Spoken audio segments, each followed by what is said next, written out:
Some babies are born crying. This one was born laughing.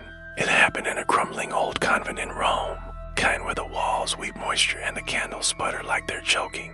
Margaret, a young American woman training to become a nun, had just arrived.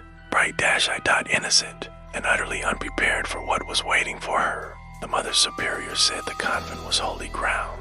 But the walls, they whispered otherwise. At first, it was small things. Cold spots in her room, dreams of crying babies, and something else crying with them, deeper, louder. Footsteps in the halls when no one was there. Then she saw her, a little girl in a torn white dress, standing at the end of the hallway at midnight, head tilted too far, smiling too much. Margaret blinked, gone. Only the faint smell of burning hair lingered. One night, Margaret woke to a faint, wet squelching noise. She lit her candle. There on the floor, tiny footprints, bloody, leading straight to her bed.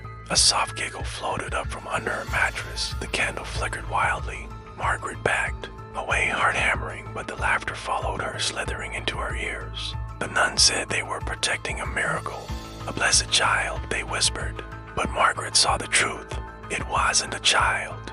It was something else, born from an unholy ritual hidden deep in the convent's crypt. A creature wrapped in soft, pink flesh, but inside, ancient evil stirred and smiled. And it wanted a mother. Margaret fled to the chapel, thinking she'd be safe. Great stained glass windows groaned as the wind shrieked like dying animals. She fell to her knees, praying, begging. Then the crucifix above the altar bled, thick, like blood that smelled like iron and rot. From the darkness behind her, she heard the child's voice. "Don't leave me, Mommy." Tiny hands gripped her shoulders, cold, so cold. When she turned, it wasn't a child at all. It was a twisted thing, face sagging and wrong, eyes too wide, mouth splitting open into a second mouth.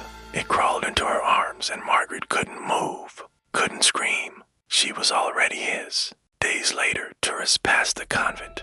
They said the bells rang by themselves, that the nuns smiled strangely, and if you listened close, you could hear it from inside, a lullaby sung sweetly, and under it, a deep, rasping voice humming along. The convent was still holy, they said. Holy in a way no human dared question anymore.